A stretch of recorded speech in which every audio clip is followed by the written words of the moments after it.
Thank you for having me and my colleague Paul van Beurden. We want to update you on the project we're working on the Torpedo Optimalization project, and a specific part of it, the reduced order model.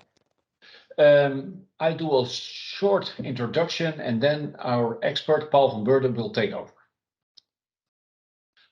We talk about why a Torpedo project will fit in the Tata Steel's vision and strategy towards 2050. How we gonna do this Torpedo project, because I have to update you a little bit because it was a long time ago when I talked about this topic, and we tell you what the goal is for this project.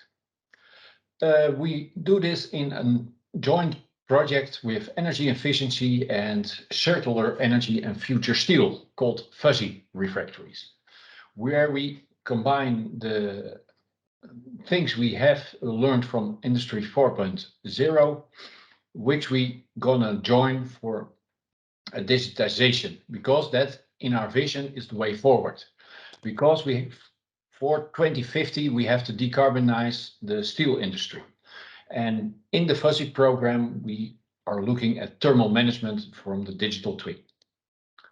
So in that program, fuzzy, we want to do two things. We optimize with respect of the thermal management by developing a digital twin, and we want to reduce the heat loss in the iron steel making in the installations by computing modeling. What we do, we have in our plant in Muiden a blast furnace, and every now and then we have to tap out of that blast furnace a complete 300 kiloton torpedo full of pig iron and bring it to the oxy steel plant. And in the oxy steel plant is further processed. What we've done, we have made a digital twin from this part, the torpedo. And we think with the thermal logistic management, which we can provide with a digital twin, that we can save money. Let's say 1% heat loss reduction means 12 million years of yield, less yield. And we also reduce CO2. So let's say 200 kilograms of CO2 per 1 degree of heat loss. Oh yeah. What are we going to make in this digital twin? Where my colleague Paul will elaborate after this. We have the torpedo. We make from the torpedo, from the computer fluid dynamics, a reduced order model where we can simulate the loss of temperature. And we can predict how the refractory is doing over its lifetimes. This is done by Tata, but we do this with another company called Quantillion, which has an algorithm to make the best logistics decisions. So in our railway, we have between the blast furnace and the oxy steel, we can make because we have 20 torpedoes, we can make the right decision to make the coldest torpedo go first. And that is what we are going to do. Because in this project, we want to gain knowledge. We want to learn how to use AI in these optimizations, and we want to go from FEM to reduced order models. And we will try to, with this digital twin, to enhance and get thermal management, so we get an energy efficient production between blast furnace and oxy steel plant. And also looking for this part of the production chain and try to make that production chain further go into the basic oxygen steel plant. In the end, we want to have an operator that gets some decision, well-funded decision from that digital twin, so he can make the right decisions. And now my colleague Paul. Thank you, Tom. You take over the presentation? I'll take over if that's okay with you. Yeah. Okay, good afternoon, everyone. Let me see if I can share my screen.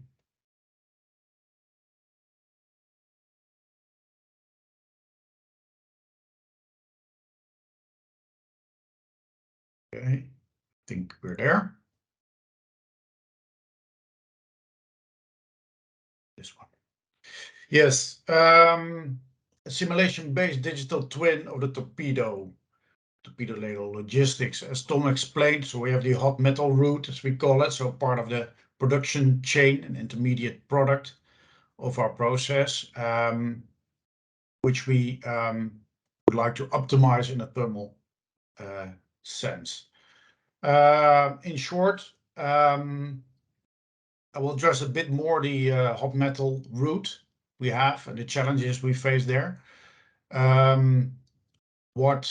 How we approach that by a simulation-based digital twin, to approach its thermal management, and how we come to this twin.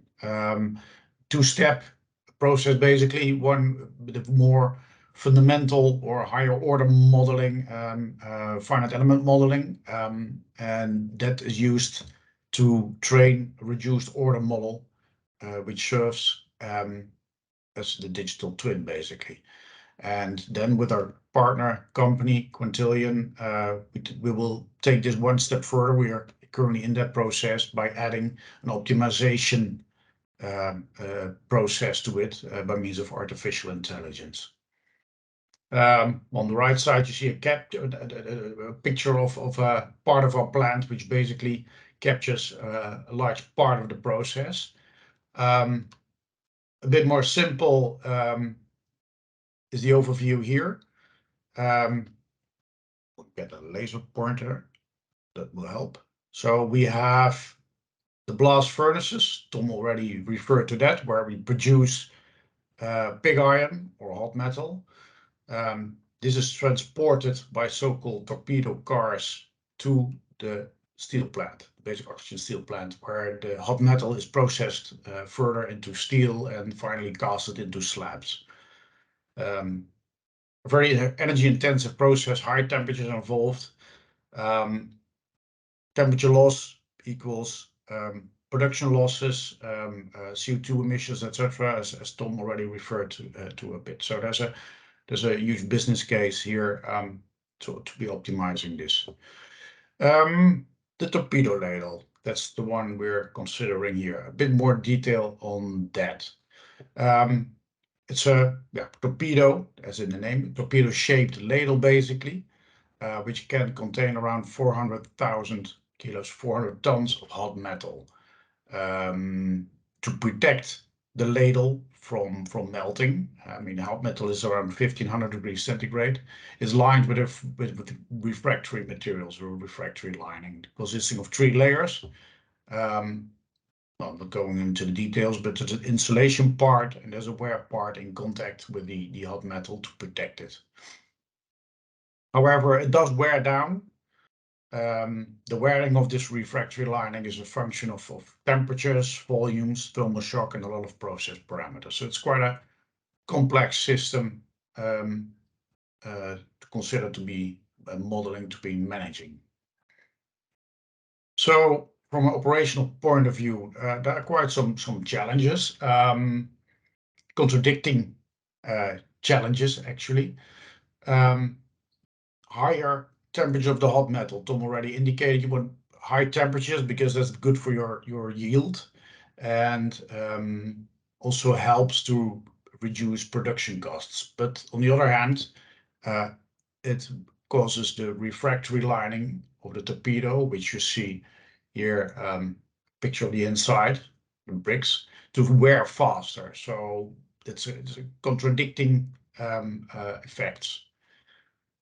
But then again, like I said, and like Tom already referred to, you want basically higher temperatures because that increases your yield and reduces CO2 emissions.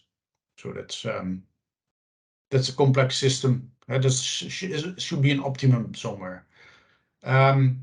And there are even more further downstream. There can be process parameters influencing the choice of your management and the hot metal selection, the torpedo selection.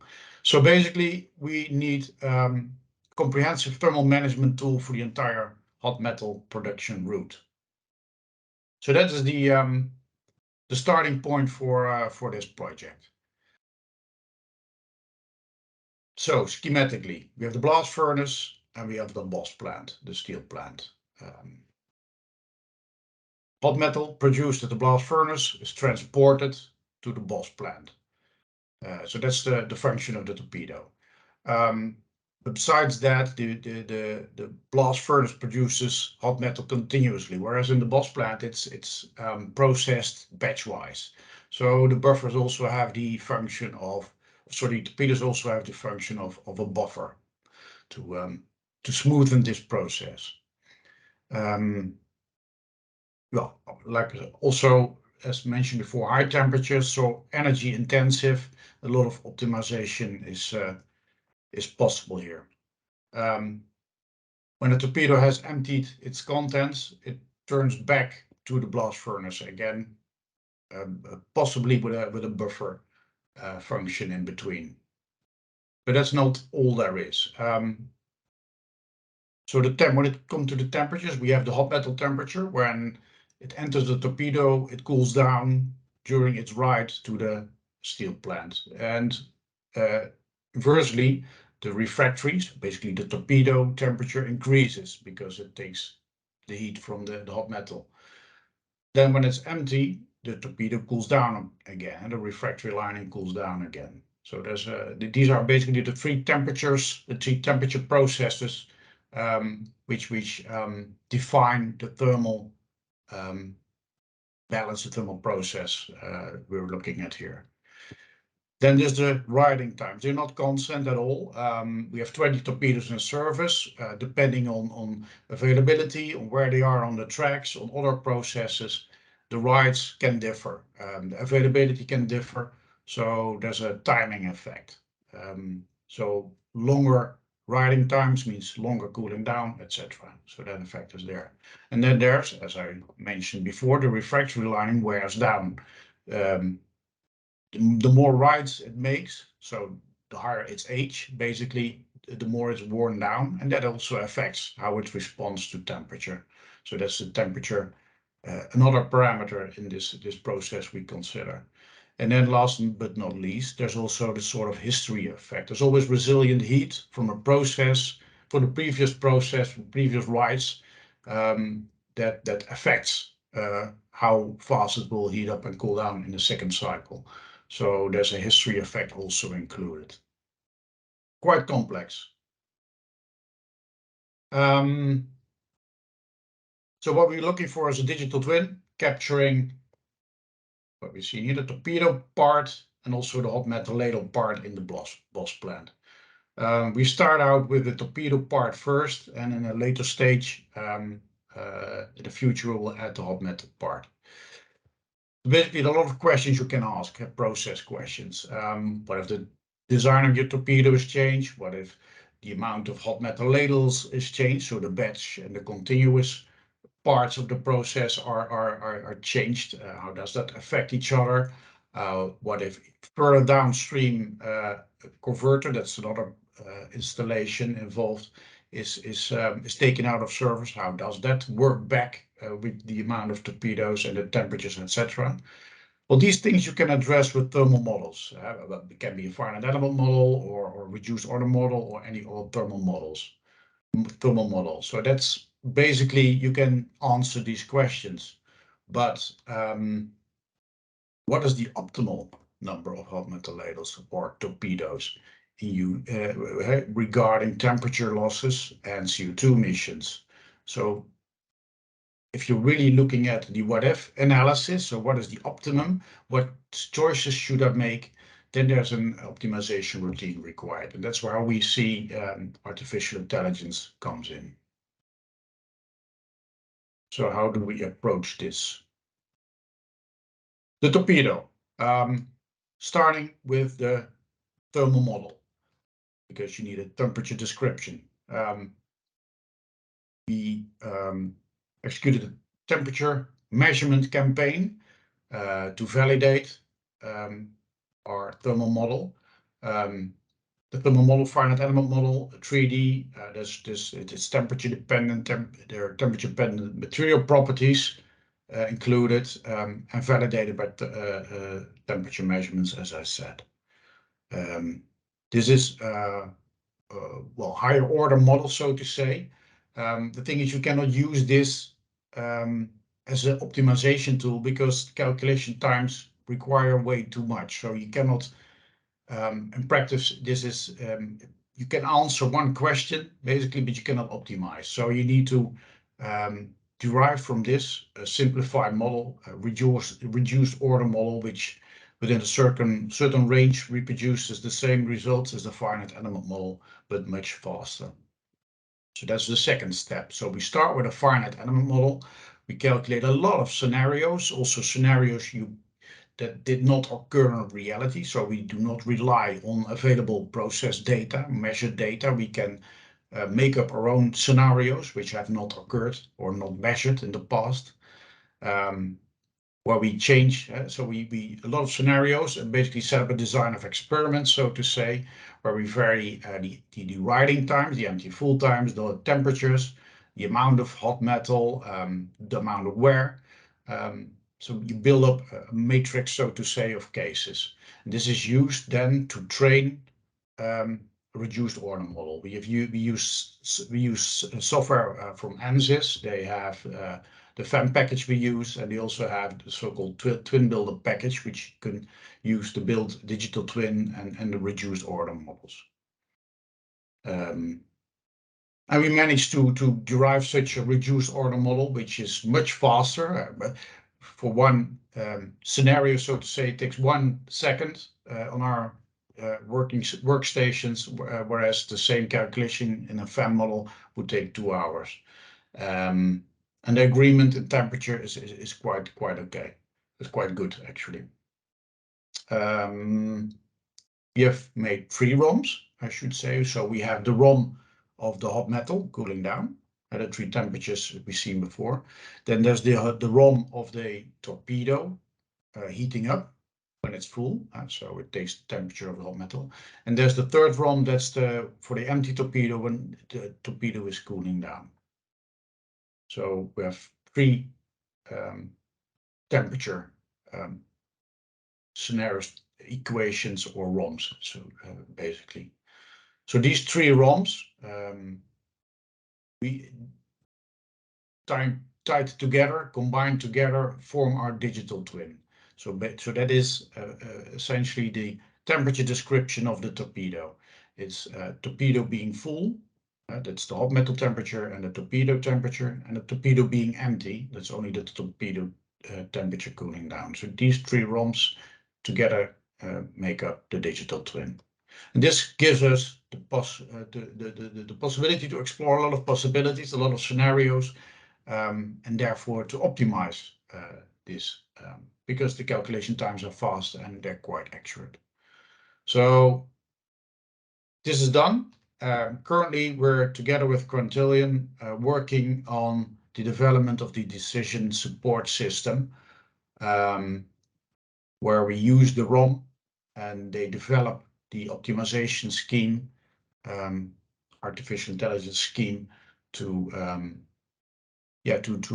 set up a system to optimize the thermal management of the torpedo logistics regarding temperature initially. So to conclude, we see this physics simulation-based digital twin as an essential part to our industry, digitalization of our steel industry.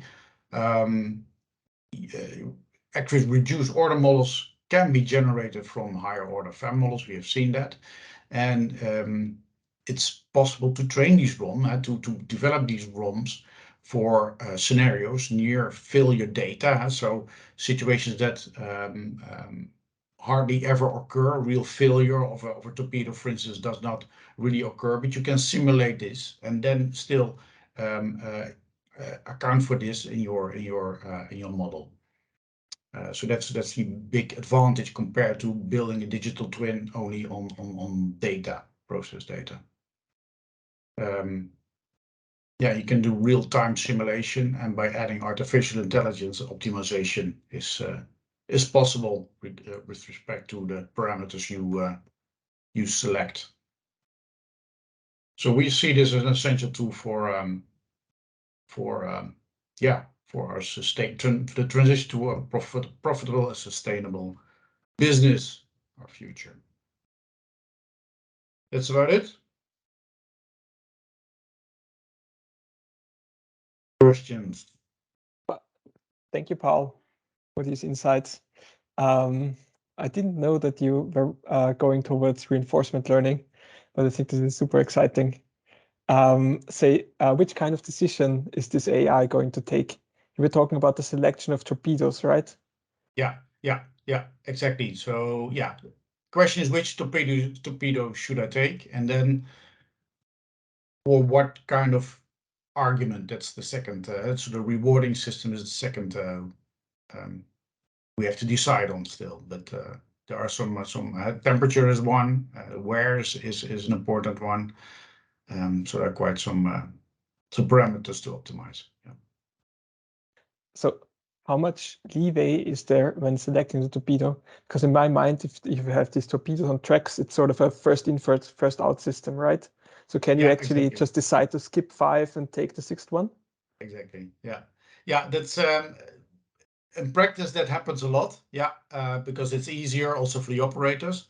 So we should be looking for something that's in theory the best torpedo, but also practically suits the operation best.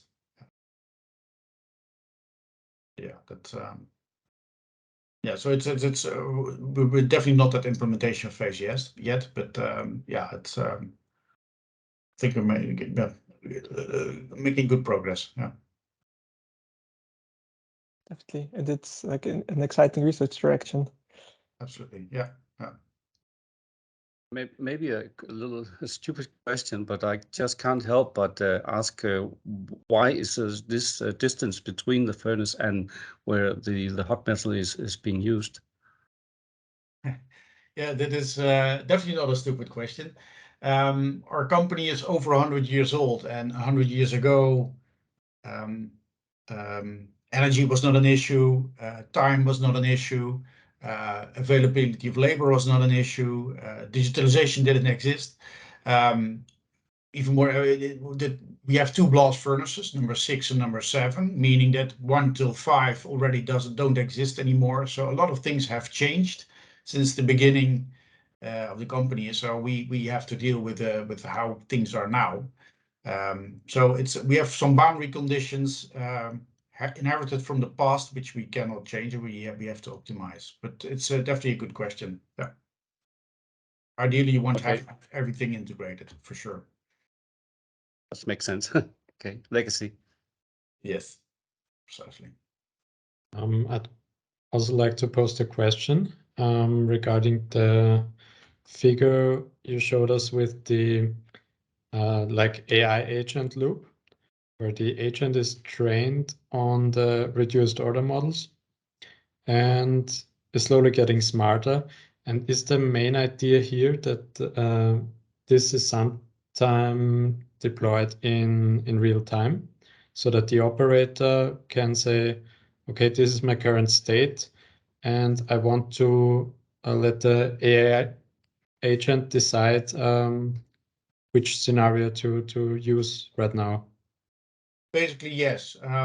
What we will not do is have the AI make the final decision. So it will be a decision support system. And the operator in the end gets to decide. In reality, there are always more things that can be considered, so there can be good reasons to overrule.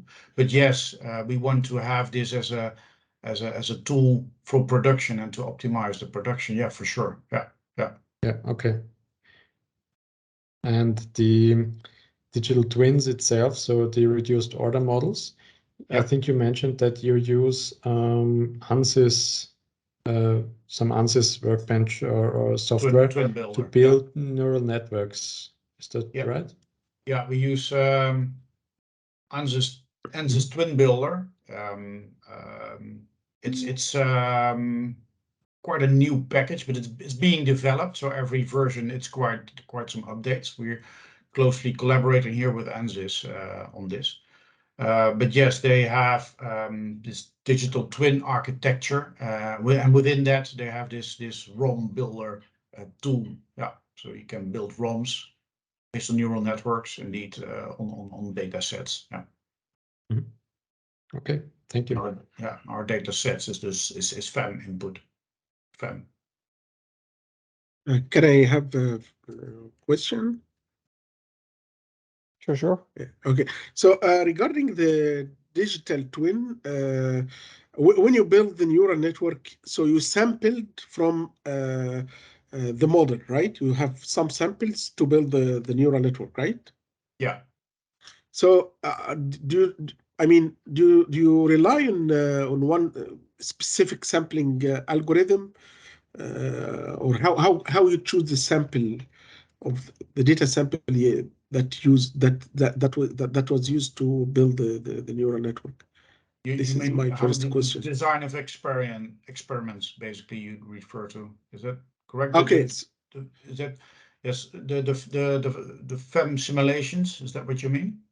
Yeah. So Yeah. so these samples are from the design of experiments, right? Yeah. Yeah. Okay. Yeah. Exactly. Okay. Yeah. Okay. So yeah. So we look in reality what kind of typical riding times or temperatures do occur.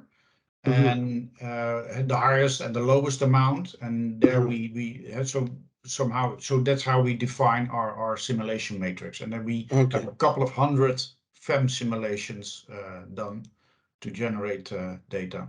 Okay. And the second question related to the agent, the reinforcement learning agent, how do you define if you have some constraints? Do you have some constraints, and how you involve them in the reward function definition? That's a very good question. We start first with delivering the hot metal temperature as hot as possible. So that's the first constraint to look to. But there are many other constraints that can be considered, which is the lifetime of the torpedoes, or even the composition of the hot metal, because that can also change. But for now, the rewarding function initially will only look at the hot metal temperature. Okay, because you can add these constraints as a penalty in the reward, right? Yeah, exactly. Yeah. Okay, thank you. Thank you. It's very interesting. Thank you.